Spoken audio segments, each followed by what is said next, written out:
Yeah. Lydia, c'est toi, faut que je te parle. Le communautaire a mal. Yeah. Lydia, c'est toi, faut que je te parle. Le communautaire a mal. Lydia, je le sais, je le sens, ils se foutent de nous. Alex, le Québec ne le sait pas que l'on travaille pour des miettes, dans l'espoir que l'on sera financé un autre soir. Ils ne savent pas ce que c'est d'être seul et d'y croire. On travaille sans arrêt pendant que le régime fait la diète. Mais le bel a dit qu'un trop gros salaire baisserait notre sensibilité. À 230 000 $, n'avez-vous pas peur, même la ministre, de perdre votre efficacité?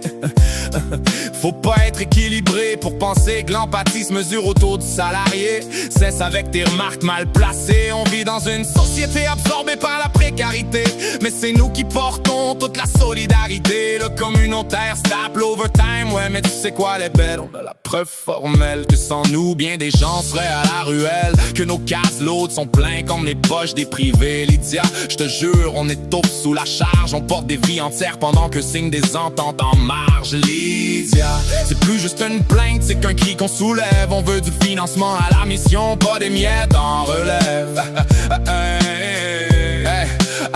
On veut des salaires décents, pas des payes qui frôlent l'indécent. On veut pouvoir vivre de notre job, pas survivre en attendant. On revendique la stabilité, pas des projets qui meurent chaque année. On veut des postes permanents, pas des contrats bricolés. On veut des équipes complètes, pas des sangs qui tournent à moitié. Parce que la misère, elle prend jamais de congé. Rouleau, on demande pas la lune, juste le respect du travail qu'on fait. Qu'ils arrêtent de dire qu'on est essentiel, juste quand ça les arrange, tu sais. On veut des conditions humaines, pas des burn-out en série. On veut du temps, des ressources pour aider sans se détruire la vie. Mais qu'est-ce que tu fous là? Je croyais qu'on avait plus d'argent, mais tu les distribues ailleurs. Pendant que le privé se gave, le communautaire crève. C'est pour ça que l'on est des milliers à revendiquer ce qui nous a été privé depuis bien trop longtemps. Madame la ministre, regarde-nous dans les yeux, pas dans tes colonnes Excel. Regarde les vies qu'on soutient, les familles qu'on empêche de toucher le ciel. Regarde les jeunes qu'on relève, les aînés qu'on accompagne. Puis ose encore dire que communautaire, c'est juste un gouffre sans fond. Parce que pendant que tu joues au comptable, nous on joue au vital. On tient des humains, pas des chiffres, pis ça c'est fondamental. On n'est pas là pour faire joli dans vos bilans annuels. On est là parce que sans nous le Québec tomberait en morceaux, c'est réel. Alors Duranceau, écoute bien, c'est pas une menace, c'est un constat. Si tu continues de couper, c'est pas nous qui va tomber, c'est toi.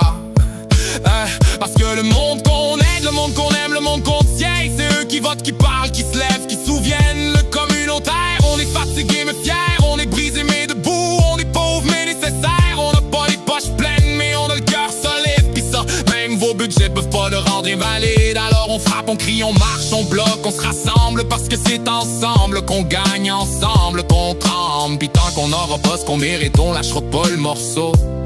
Parce que notre lutte, elle est juste, puis elle est pour tout le monde, pas juste pour nous autres. Et si un jour la CAQ te demande pourquoi on s'est levé, rappelle-toi que c'est parce que vous nous avez trop longtemps ignorés. Le communautaire n'est pas un luxe, c'est un pilier. Et aujourd'hui, on est là pour le dire et pour le faire respecter.